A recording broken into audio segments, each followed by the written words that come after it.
Good morning students. तो हमारा जो चैप्टर चल रहा था वो है चैप्टर नंबर सेकंड। ठीक है, इसके अंदर मैंने आपको बता दिया था chapter number second biological classification. इसके अंदर मैंने आपको क्लासिफिकेशन के बारे में बताया था कि 2 किंगडम क्लासिफिकेशन किस साइंटिस्ट ने दी है, 3 किंगडम क्लासिफिकेशन किसने क्लासीफाई की है और 4 किंगडम क्लासिफिकेशन किसने दी। और ऐसे ही हमने 5 किंगडम क्लासिफिकेशन के बारे में भी पढ़ा था। जो 5 किंगडम क्लासिफिकेशन है वो किन्होंने दी है, वो है R.H. विटेकर ने। ठीक है, 5 किंगडम क्लासिफिकेशन कौन से साइंटिस्ट ने दी है, वो है R.H. विटेकर। सबसे फर्स्ट पॉइंट कि R.H. विटेकर ने दिया। और इन्होंने कितने ग्रुप्स में क्लासीफाई किया है, इन्होंने 5 ग्रुप्स में किया है। First kingdom मोनरा, second kingdom protista, third kingdom fungi, fourth kingdom animalia और फिफ्थ है किंगडम प्लांटे। ठीक है, तो आज जो हम पढ़ेंगे वो है किंगडम मोनरा के बारे में। ठीक है, कंप्लीट जो है हम किंगडम मोनरा को करेंगे आज। तो सबसे पहले मोनरा के अंदर क्या होते हैं, मोनरा के अंदर क्या होते हैं, सारे के सारे बैक्टीरिया आते हैं। जो किंगडम मोनरा है इसके अंदर सिर्फ और सिर्फ बैक्टीरिया हैं। ठीक है, किंगडम मोनरा के अंदर क्या होंगे, सिर्फ और सिर्फ किसको क्या देखने को मिलेंगे, अकेले जो मेंबर्स हैं वो कौन से हैं, इसके अंदर बैक्टीरिया देखने को मिलेंगे आपको। ठीक है, किंगडम मोनरा के अंदर आपको क्या देखने को मिलेगा, बैक्टीरिया। और यहाँ पर क्या होंगे, ये क्या होंगे, they are the most abundant, ये बहुत ज़्यादा होते हैं माइक्रो ऑर्गेनिज्म। आप कहीं भी देखोगे बैक्टीरिया जो है आपके आसपास हर जगह पाए जाएंगे। ठीक है, बहुत सारे बैक्टीरिया होते हैं, आप उनको अनएडेड आई से नहीं देख सकते। आप अपनी अनएडेड आई से अगर उन बैक्टीरिया को देखना चाहोगे तो आप नहीं देख सकते। ठीक है, और बहुत सारे जो बैक्टीरिया होते हैं, 100 ऑफ बैक्टीरिया जो सॉइल के अंदर प्रेजेंट होते हैं, मिट्टी के अंदर प्रेजेंट होते हैं। ठीक है, और कुछ ऐसे होते हैं जो कि बहुत ज़्यादा एक्सट्रीम हैबिटेट में रहना पसंद करते हैं। एक्सट्रीम हैबिटेट से मतलब क्या है कि बहुत ज़्यादा गर्मी में या बहुत ज़्यादा सर्दी में। ठीक है, तो ऐसे ये जो है बहुत ज़्यादा एक्सट्रीम हैबिटेट्स के अंदर रहना पसंद करते हैं, जैसे कि हॉट स्प्रिंग्स के अंदर, ज़्यादा गर्मी के अंदर, डिज़र्ट्स में, स्नो में या फिर डीप ओशियंस के अंदर। ठीक है, जहाँ पर कुछ ही लाइफ फॉर्म जो है वो सर्वाइव कर पाती है। ठीक है, तो many of them live in और अदर, और कुछ ऐसे बैक्टीरिया भी होते हैं जो क्या करते हैं कि जो किसी और की बॉडी में सर्वाइव करते हैं, किसी और की बॉडी में रहते हैं, जो दूसरे ऑर्गेनिज्म की बॉडी में रहते हैं, जिसको पैरासाइट कहा जाता है। ठीक है, कुछ ऐसे बैक्टीरिया भी होते हैं जो क्या करते हैं, दूसरों की बॉडी पर रहते हैं, जिसको क्या कहा जाता है, पैरासाइट कहा जाता है। उसके बाद जो बैक्टीरिया हैं उनको 4 ग्रुप्स में डिवाइड किया गया उनकी शेप के अकॉर्डिंग। ठीक है, जो स्पेरिकल शेप के होंगे, ऐसे जो स्पेरिकल शेप के होंगे, सबसे पहले आप लिखोगे कि जो बैक्टीरिया है वो उनको कितने, यानी कि कितने टाइप्स के होते हैं, वो 4 टाइप के होते हैं उनकी शेप के अकॉर्डिंग। ठीक है, ये आपने पढ़ा है क्लास 7 के अंदर भी। और जो स्पेरिकल होगा जिसे क्या कहा जाता है, कोकस। जो बैसिलस होते हैं, जो लंबे लंबे होते हैं, ठीक है, उन्हें कहा जाता है बैसिली। बैसिली यानी कि बैसिली बैक्टीरिया होते हैं। और जो ऐसे होंगे कुछ, ठीक है, उन्हें स्पाइरिला या स्पाइरिलम कहा जाता है इनको। ठीक है, उसके बाद आपका कुछ कोमा शेप के होंगे, एग्जैक्ट कोमा नहीं, ऐसे होंगे कोमा शेप के, जिसे विब्रियो कहा जाता है। जो स्पेरिकल शेप के होंगे जिसको कोकी कहा जाता है। जो स्ट्रेट रोड शेप के होते हैं जिसको बैसिली कहा जाता है। और जो आपके स्पाइरल शेप के होंगे जिसको स्पाइरला कहा जाता है, स्पाइरलम कहा जाता है। और जो कोमा शेप के होते हैं जिसको विब्रियो कहा जाता है। यानी कि आपके 4 टाइप्स के बैक्टीरिया जो हैं वो एग्जिस्ट करते हैं। उसके बाद इनकी साइज़ जो है वो बहुत वेरी करते हैं। शेप इनकी 4 हो सकती है, लेकिन जो इनकी साइज़ है वो जो है वेरी करती है। मतलब वैसे तो बैक्टीरिया ऐसे माइक्रो ऑर्गेनिज्म होते हैं जिनको आप सिर्फ माइक्रोस्कोप की हेल्प से देख सकते हो, पर कुछ ऐसे भी होते हैं, कुछ इतने डॉट लाइक, जिनको आप अपनी अनएडेड आई से देख सकते हो। ठीक है, उसके बाद मैं सबसे पहले मैं आपको जो बैक्टीरिया की स्ट्रक्चर के बारे में बताऊंगी। तो बैक्टीरिया की स्ट्रक्चर कैसी होती है, बैक्टीरियल सेल की स्ट्रक्चर।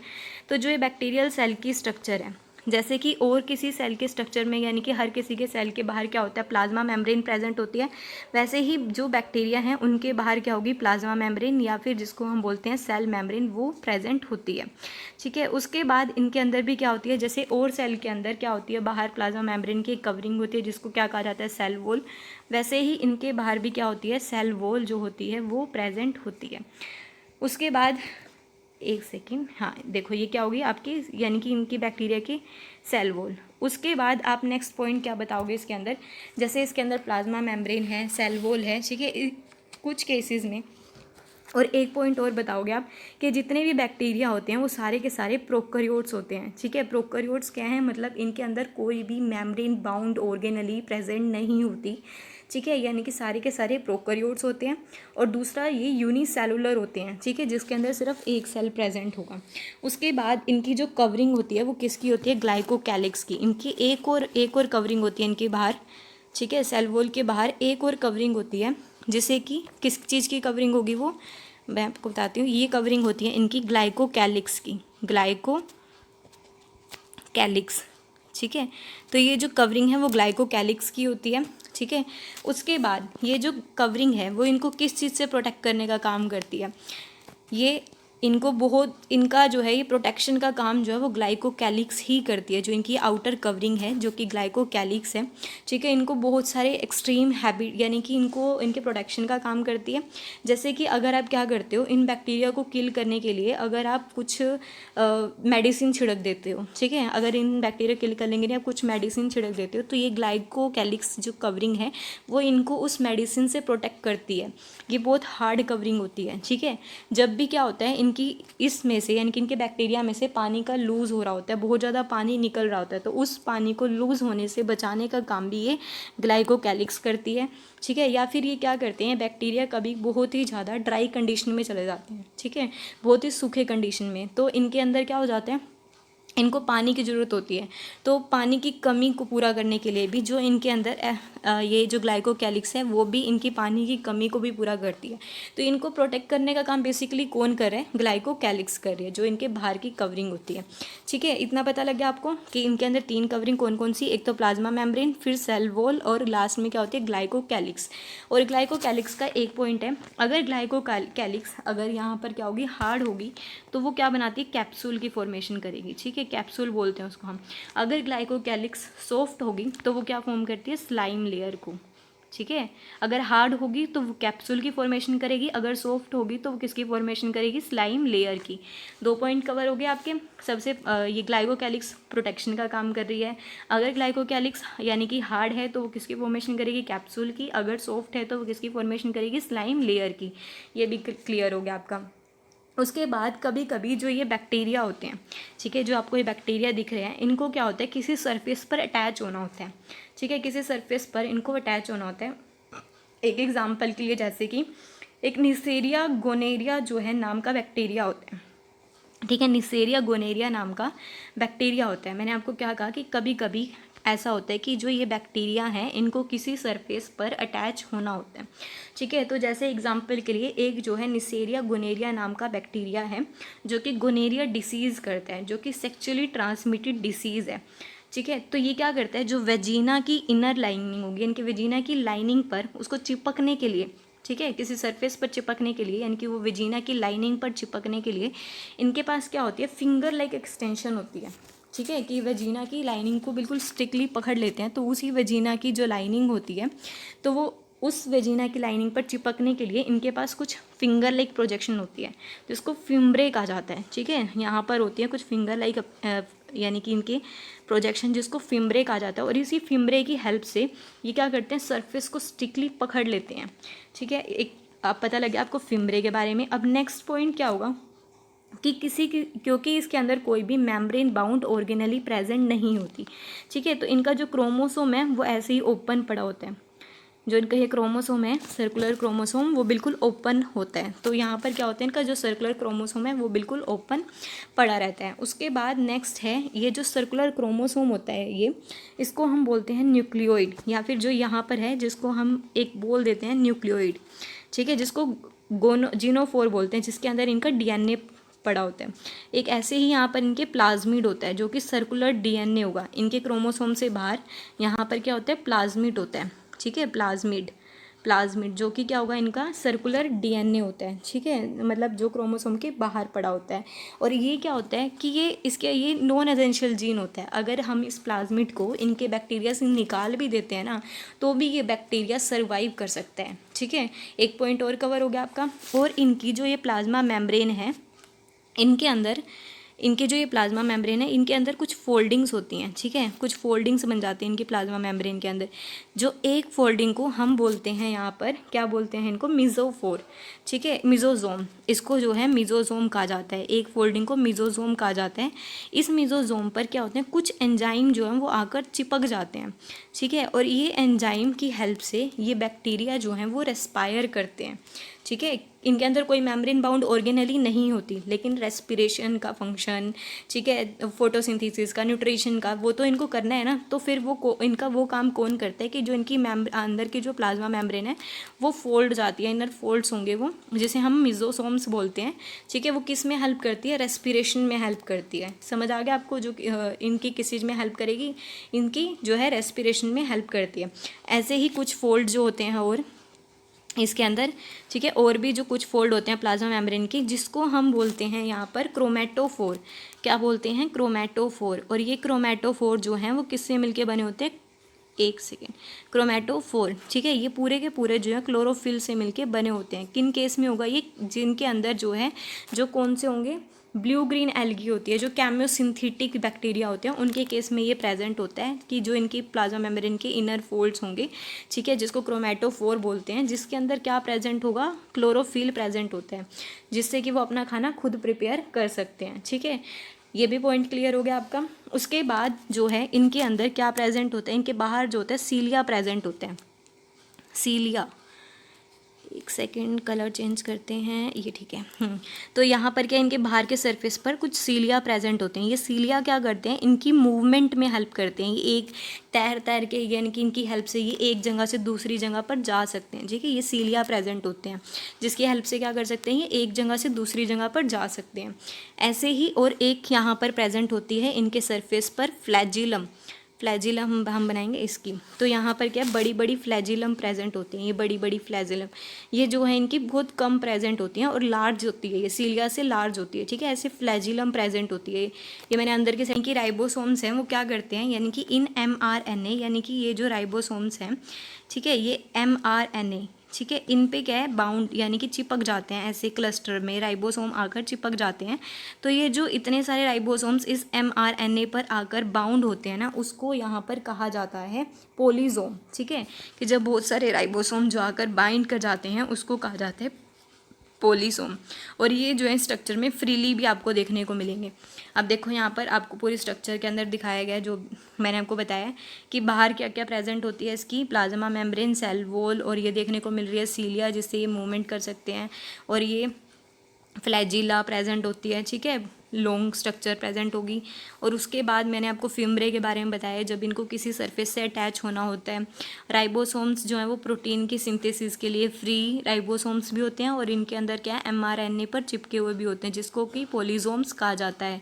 फिर यहाँ पर DNA प्रेजेंट होता है, प्लाज्मिड DNA, और क्रोमोसोम प्रेजेंट होते हैं, सर्कुलर क्रोमोसोम, ठीक है। ये सब मैंने आपको बता दिया, ये स्ट्रक्चर जो अब कंप्लीट होगी आपकी। अब नेक्स्ट है आपका उसके बाद कि क्योंकि जो बैक्टीरियल स्ट्रक्चर होती है इनकी, यानी कि दो the bacterial structure is very simple, जो इनकी स्ट्रक्चर होती है वो बहुत ज़्यादा सिंपल होती है। They are very complex in behaviour, तो इनका जो बिहेवियर होता है वो बहुत ज़्यादा कॉम्प्लेक्स होता है कंपेयर टू बहुत सारे ऑर्गेनिज्म के कंपैरिजन में, ठीक है। उसके बाद मैं इनके न्यूट्रिशन के बारे में आपको बताऊँगी, न्यूट्रिशन कैसे कैसे जो है, इन न्यूट्रिशन के बारे में कैसे इनका ये न्यूट्रिशन जो है वो ऑब्टेन करते हैं। तो देखो आप जो इनका न्यूट्रिशन होता है, यानी कि बैक्टीरिया में जो न्यूट्रिशन होता है वो कितने टाइप का होता है? 2 टाइप्स का। वैसे भी जो न्यूट्रिशन होता है वो कितने टाइप का होता है? 2 टाइप्स का। आपने 10th में भी पढ़ा होगा, ऑटोट्रॉपिक न्यूट्रिशन और हिट्रोट्रॉपिक न्यूट्रिशन, ठीक है। ऑटोट्रॉपिक और हिट्रोट्रॉपिक न्यूट्रिशन। हिट्रोट्रॉपिक न्यूट्रिशन, तो जब यहाँ पर क्या, ऑटोट्रॉपिक न्यूट्रिशन क्या होता है? जब क्या करते हैं कि जो ऑर्गेनिज्म अपना खाना खुद प्रिपेयर करते हैं, they prepare their own food with the help of किस किस की हेल्प से? कार्बन डाइऑक्साइड की हेल्प से, ठीक है, वाटर की हेल्प से, और किसकी प्रेजेंस में? कार्बन डाइऑक्साइड की हेल्प से, वाटर की हेल्प से, और किसकी प्रेजेंस में? सनलाइट की प्रेजेंस में। और किसके अंदर प्रिपेयर करते हैं? क्लोरोफिल के अंदर प्रिपेयर करते हैं, ठीक है। और क्या करते हैं? अपना फूड प्रिपेयर करते हैं, कार्बोहाइड्रेट प्रिपेयर करते हैं, प्लस में और कुछ अमाउंट में एनर्जी जो है वो रिलीज़ होती है, और ऑक्सीजन भी बाई प्रोडक्ट की तरह यहाँ पर रिलीज़ होती है। तो न्यूट्रिशन से आपको समझ आ गई होगी कि न्यूट्रिशन क्या होता है। 2 टाइप के न्यूट्रिशन होते हैं इसके अंदर भी, ऑटोट्रॉपिक जिसमें क्या होते हैं, जो अपना खाना खुद प्रिपेयर करते हैं, और हिट्रोट्रॉपिक जो क्या करते हैं, अपने खाने के लिए जो बैक्टीरिया दूसरों पर डिपेंड रहते हैं वो होते हैं हिट्रोट्रॉपिक ऑर्गेनिज्म, ठीक है। तो ऑटोट्रॉपिक ऑर्गेनिज्म जो ऑटोट्रॉपिक हैं वो भी फर्दर इसमें 2 टाइप के हैं। कौन कौन से हैं? एक है फोटोसिंथेटिक, ठीक है, और दूसरा होगा कैम्योसिंथेटिक, इसमें बहुत ज़्यादा क्लस्टर। आप देखो दोबारा से कि जो आपका ये ऑटोट्रॉपिक न्यूट्रिशन है वो भी कितने टाइप के हैं, ऑटोट्रॉपिक न्यूट्रिशन भी जो है वो कितने टाइप के हैं, 2 टाइप्स के। कौन कौन सा है, फर्स्ट है हिट्रोट्रॉपिक, सॉरी फर्स्ट है आपका फोटोसिंथेटिक, ठीक है, फर्स्ट है आपका फोटोसिंथेटिक और सेकंड है आपका कैम्योसिंथेटिक। कैम्योसिंथेटिक, अब जो फोटोसिंथेटिक होते हैं ये होते तो ऑटोट्रोपिक, ये खाना तो खुद ही बनाते हैं, लेकिन इनके अंदर क्या होता है, वही कार्बन डाइऑक्साइड का यूज़ करके, वाटर का यूज़ करके, ठीक है। अगर इनमें जो है एनर्जी का, सिर्फ एक एनर्जी का, फोटो से क्या है, लाइट, वही जो है लाइट की हेल्प से अगर अपना खाना प्रिपेयर कर रहे हैं, ठीक है, कौन सी, सनलाइट की हेल्प से, तो वो होंगे फोटोसिंथेटिक। लेकिन अगर आप बात करते हो कैम्योसिंथेटिक की, तो कैम्योसिंथेटिक कौन से होते हैं, जो क्या करते हैं, केमिकल्स का यूज़ करके, केमिकल एनर्जी का यूज़ करके। तो कैम्योसिंथेटिक की अगर आप बात करोगे, जो क्या करते हैं, केमिकल का यूज़ कर रहे हैं, कुछ केमिकल एनर्जी का यूज़ कर रहे हैं, तो वो कौन से होंगे, जैसे कि आपके होते हैं राइजोबियम बैक्टीरिया। एक एग्जांपल के लिए राइजोबियम बैक्टीरिया, जैसे जो क्या काम करते हैं, जो भी एनवायरनमेंट में नाइट्रोजन गैस प्रेजेंट होती है, ठीक है, उसको डायरेक्टली प्लांट कंज्यूम नहीं कर सकते ना, डायरेक्टली नहीं, हाँ, इस N2 को क्या करते हैं, वो ब्रेक कर देते हैं, किसके अंदर, नाइट्राइट के अंदर, या फिर नाइट्रेट में, या फिर अमोनिया के अंदर, जिससे कि प्लांट जो है वो ईजिली जो है इसको ले लें, ठीक है, इस फॉर्म को प्लांट क्या है, ईजिली ले लें, क्योंकि नाइट्रोजन एक एसेंशियल कंपोनेंट होता है, एसेंशियल मिनरल होता है, ठीक है। तो फिर क्योंकि प्लांट जो है एटमॉस्फेरिक N2 को नहीं ले सकते, तो कुछ बैक्टीरिया क्या करते हैं, इस मॉलिक्यूल को, इस यानी कि एटमॉस्फेरिक N2 को तोड़ देते हैं, किसके अंदर, नाइट्रेट और अमोनिया में, जिससे कि प्लांट जो हैं वो ईजिली ले लें, जिसको हम बोलते हैं बायोलॉजिकल नाइट्रोजन फिक्सेशन, ठीक है, आपने पढ़ा भी होगा क्लास 10th में, ठीक है। तो जो यहाँ पर एनर्जी रिलीज होती है, जब एक कंपाउंड का दूसरे कंपाउंड में चेंज होना, यानी कि एक मॉलिक्यूल का दूसरे में चेंज होना, तो कुछ केमिकल एनर्जी रिलीज होती है इस प्रोसेस में, ठीक है। तो इसमें ये सिर्फ और सिर्फ प्लांट्स के लिए ही वर्क नहीं कर रही है, अपने लिए भी कर रहे हैं, क्योंकि जब इस एक से जब ये दूसरे में कन्वर्ट हो रहा है तो कुछ एनर्जी रिलीज होती है, और इस एनर्जी की हेल्प से ये क्या करते हैं, अपना फूड प्रिपेयर करते हैं, वही यानी कि CO2 प्लस में वाटर, और जो एनर्जी यहाँ से निकल रही है उसकी हेल्प से ये क्या करते हैं, अपना यानी कि कार्बोहाइड्रेट, अपना फूड जो है वो बनाते हैं। समझ आ गई, उस यानी कि वो अपना क्या कर रहे हैं, अपना फूड प्रिपेयर करते हैं, ठीक है। तो अब समझ आ गया आपको इसके अंदर जो फोटोसिंथेटिक और कैम्योसिंथेटिक के बारे में कहा गया है।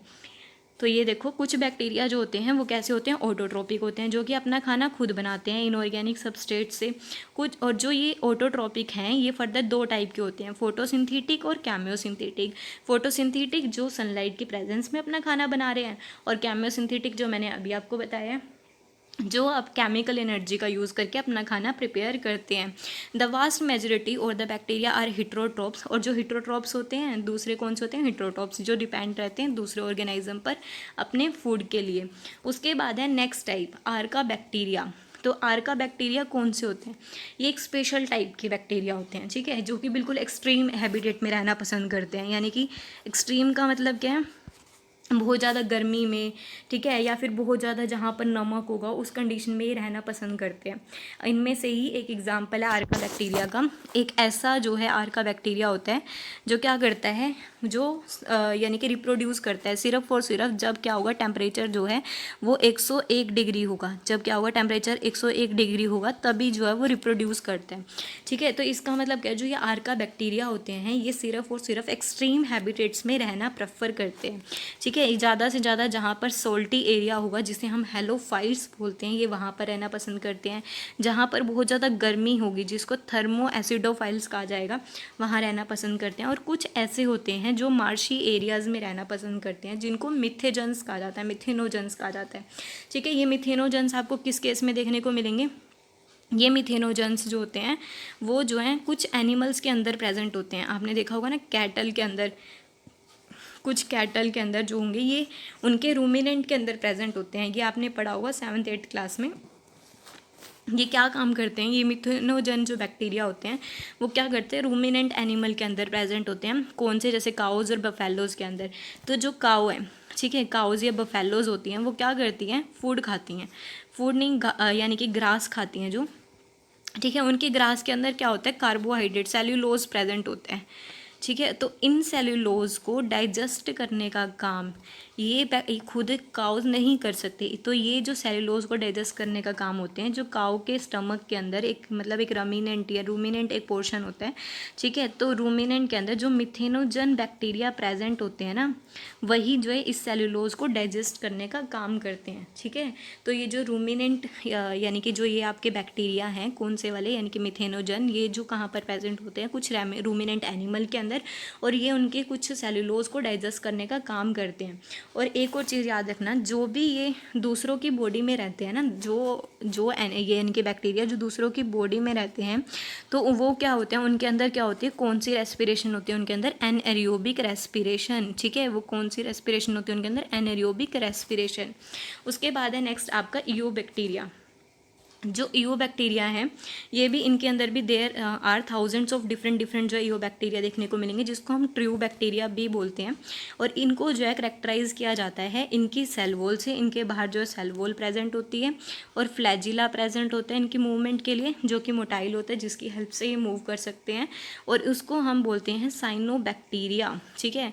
यानी कि साइनोबैक्टीरिया या ब्लू ग्रीन एल्गी कहा जाता है ईओबैक्टीरिया को। इनके अंदर क्योंकि ये अपना खाना खुद प्रिपेयर करते हैं, तो इनके अंदर क्या प्रेजेंट होता है, क्लोरोफिल ए प्रेजेंट होता है, ठीक है। तो ये क्या होते हैं, फोटोसिंथेटिक ऑटोट्रॉप्स होते हैं, जो कि अपना खाना खुद प्रिपेयर करते हैं। जो ये साइनोबैक्टीरिया होते हैं वो सारे के सारे यूनिसेलुलर होते हैं, कॉलोनी में रहते हैं। ये कॉलोनी फॉर्म्स करके रहते हैं बहुत सारे, यानी कि एक एक ग्रुप में, क्लस्टर ऑफ ग्रुप में, ठीक है। और फिलामेंटस होते हैं, ये जो है फ्रेश वाटर में रहते हैं और ये ज़मीन पर भी रहते हैं, टेरेशियल एल्गी होती है, ठीक है।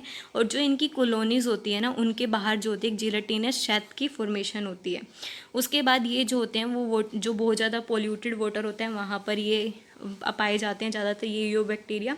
उसके बाद जो कुछ इनकी ऑर्गेनिज्म होंगे, ठीक है। अब आपको ये पता लग गया, आप ये स्ट्रक्चर देखो कि ये जो ईओबैक्टीरिया होते हैं वो अपना खाना खुद प्रिपेयर करते हैं, इतना समझ आ गया, ठीक है। लेकिन इनके अंदर कुछ सेल प्रेजेंट होता है, ये देखने को मिल रहा है ना, ये जो है बिल्कुल हार्ड कवरिंग होती है इसका नाम है हेटेरोसिस्ट। यहाँ पर इसके हर सेल में ये क्या होता है, फोटोसिंथेसिस प्रोसेस होगा और अपना खाना ये खुद प्रिपेयर करते हैं। लेकिन एक सेल है जिसकी हार्ड कवरिंग होती है, ठीक है, और जिसको हेटेरोसिस्ट कहा जाता है।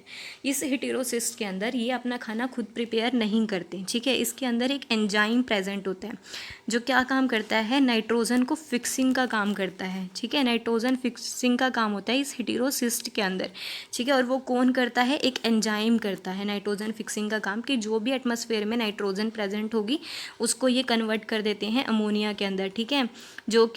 जो क्या करते हैं, बहुत सारे बैक्टीरिया होते हैं जो ये नहीं कर पाते, लेकिन उन्हें नाइट्रोजन की जरूरत होती है, वो भटकते फिरते रहते हैं। लेकिन ये क्या करते हैं, अपने लिए ही नाइट्रोजन को कन्वर्ट कर लेते हैं किसके अंदर, अमोनिया के अंदर, नाइट्राइट के अंदर, मतलब यूजेबल फॉर्म के अंदर, ठीक है। और जो यहाँ पर एक लेकिन जो ये एंजाइम होता है वो ऑक्सीजन सेंसिटिव होता है, ठीक है। अगर यहाँ पर ऑक्सीजन पहुँच गई तो ये एंजाइम ख़राब हो जाएगा और फिर ये नाइट्रोजन को फिक्स नहीं कर सकेंगे। इसीलिए यहाँ पर क्या होता है, इसके बाहर बहुत हार्ड कवरिंग होती है जिसकी हेल्प से ऑक्सीजन जो अंदर नहीं पहुँच पाती, ठीक है। तो यही चीज़ें बताई गई और इसी को हेटेरोसिस्ट कहा जाता है कि कुछ ऑर्गेनाइज्म जो हैं वो फिक्स करते हैं एटमॉस्फेरिक नाइट्रोजन को उनके स्पेशल सेल के अंदर, जैसे कि हेटेरोसिस्ट, ठीक है। कुछ ऑर्गेनाइज्म जैसे कि ये ऑर्गेनाइज्म है जो उनके स्पेशल सेल जैसे कि हेटेरोसिस्ट के अंदर वो क्या करते हैं, नाइट्रोजन फिक्सिंग का काम करते हैं। एग्जाम्पल के लिए नोस्टॉक और एनाबिना, यानी कि आपने एक किसी ऑर्गेनाइज्म की बात कर ली जो कि नोस्टॉक है। जो कैमियोसिंथेटिक ऑटोट्रॉप्स बैक्टीरिया होते हैं वो इनऑर्गेनिक सब्सटेंस जैसे कि नाइट्रेट, नाइट्राइट का जो क्या करते हैं, ये बनाते हैं, ठीक है, ऑक्सीडाइज करते हैं। और जो भी एनर्जी इस टाइम पर रिलीज़ होती है ना वो एटीपी प्रोडक्शन में यूज़ करते हैं। जब यहाँ पर इन्होंने क्या किया, नाइट्रोजन फिक्सिंग करने के बाद जो भी एनर्जी यहाँ पर रिलीज़ होती है वो उसका यूज़ एटीपी की प्रोडक्शन में करते हैं, ठीक है। और ये बहुत ज़्यादा यानी कि रोल प्ले करते हैं किसमें, कि नाइट्रोजन से, यानी कि क्या बनाने में, कुछ जो है नाइट्राइट्स बनाने में, कुछ मिनरल्स बनाने में, ठीक है। तो रिसाइकलिंग करने में न्यूट्रिएंट्स को, लाइक नाइट्रोजन, इन सब को। उसके बाद हेटरोट्रॉपिक बैक्टीरिया के बारे में बात की गई है। जो हेटरोट्रॉपिक बैक्टीरिया होते हैं वो जो होते हैं मोस्ट एम्बिडेंट इन नेचर के अंदर पाए जाते हैं। और यहाँ पर क्या है, ज़्यादातर जो इनकी मेजोरिटी होती है वो इंपॉर्टेंट डिकम्पोजर्स होते हैं, ठीक है। और कुछ जो होते हैं, यानी कि कुछ बैक्टीरिया जो है आपके लिए यूज़फुल भी होते हैं, अगर आपके लिए हार्मफुल हैं तो कुछ आपके लिए यूज़फुल भी होते हैं। जैसे कि अगर आप बात करो लैक्टोबैसिलस की, ठीक है, तो लैक्टोबैसिलस देखो, हिट्रोट्रोपिक का मतलब क्या है, जो दूसरों की बॉडी से या दूसरे ऑर्गेनिज्म से अपना खाना प्रिपेयर कर रहे हैं, लेकिन वो क्या कर रहे हैं, आपको भी कुछ बेनिफिट पहुंचा रहे हैं। जैसे कि लैक्टोबैसिलस, वो क्या करता है, आपके दूध के अंदर खुद मल्टीप्लाई होकर और उसको क्या बना देता है, कर्ड बना देता है, जो आपके लिए भी यूज़फुल है, ठीक है। या फिर एक बात करोगे आप ईस्ट की, तो एक ईस्ट बैक्टीरिया होता है जो क्या करता है, शुगर को कन्वर्ट कर देता है अल्कोहल में, ठीक है। तो ये भी आपके लिए हेल्पफुल होगा, ठीक है। तो कुछ जो होते हैं वो ह्यूमन बींग के लिए काम होते, मतलब ह्यूमन अफेयर्स में क्या करते हैं, इम्पैक्ट डालते हैं। तो और कुछ जो है एंटीबायोटिक्स बनाने में भी हेल्प करते हैं, कुछ नाइट्रोजन को फिक्स करने में भी हेल्प करते हैं, और कुछ जो पैथोजेंस होते हैं वो क्या करते हैं, ह्यूमन बींग्स को नुकसान पहुँचाते हैं, डैमेज कर देते हैं, बीमारियाँ कर देते हैं कुछ बैक्टीरिया, ठीक है। जैसे कि कौन सा है वो, जिससे कि आपको टाइफाइड हो जाता है, ठीक है। तो जो भी मतलब बैक्टीरिया होते हैं, कुछ पैथोजेंस होते हैं जिनसे क्या होते हैं, जो ह्यूमन बींग्स को डैमेज कर देते हैं, ठीक है। तो और कुछ जो होते हैं क्रॉप्स को, एनिमल्स को, पेट्स को, इन सब को यानी कि हार्मफुल इफेक्ट्स प्रोड्यूस करते हैं उनके अंदर, ठीक है। तो अलग अलग टाइप के, कुछ आपके लिए हार्मफुल भी हो सकते हैं और कुछ आपके लिए जो है वो यूज़फुल भी हो सकते हैं। और जो इनके अंदर रिप्रोडक्शन होती है वो कैसे होती है, बाय फिजन। आपने क्लास 10th में पढ़ा होगा, फिजन में क्या होता है कि एक जो पेरेंट ऑर्गेनिज्म है वो रिप्रोड्यूस कैसे करता है, डिवीज़न हो जाती है उनकी टू के अंदर, ठीक है। यानी कि जो उनके यंग वंस है वो डिवाइड हो जाते हैं किसके अंदर, टू के अंदर, फिजन हो जाता है उनके जो पेरेंट बॉडी का फिजन हो जाता है, जो डिवाइड हो जाते हैं टू सेल्स के अंदर। ये देखने को मिल रहा है ना, टू पेरेंट और यानी कि टू इंडिविजुअल्स के अंदर, ठीक है। तो ये जो बैक्टीरिया है वो रिप्रोड्यूस करते हैं कैसे, फिजन से। और अंडर अनफेवरेबल कंडीशन में, जब इनको फेवरेबल कंडीशन नहीं मिलती तो ये स्पोर्स की प्रोडक्शन भी करते हैं। ये सब मैं डिटेल में आपको बताऊँगी लेकिन नेक्स्ट वीडियो में, ठीक है। और माइकोप्लाज्मा के बारे में भी मैं आपको नेक्स्ट वीडियो में बताऊँगी कि कैसे कैसे फिजन का प्रोसेस होता है, कैसे ये 1 से 2 इनके यंग वंस प्रोड्यूस होते हैं, और अगर इनको फेवरेबल कंडीशन नहीं मिलती, ठीक है, तो ये स्पोर्स की प्रोडक्शन कैसे करते हैं। और कभी कभी ये क्या करते हैं, सेक्सुअली प्रोडक्शन करते हैं, ठीक है। और माइकोप्लाज्मा क्या होता है, ये सब जो है मैं आपको नेक्स्ट वीडियो में करवाऊंगी। आज के लिए इतना बहुत हो गया, ठीक है। तो आप कर लेना इसको, और उसके बाद भी अगर कोई भी डाउट लगे तो आप पूछ लेना कमेंट सेक्शन में कमेंट करके। Thank you.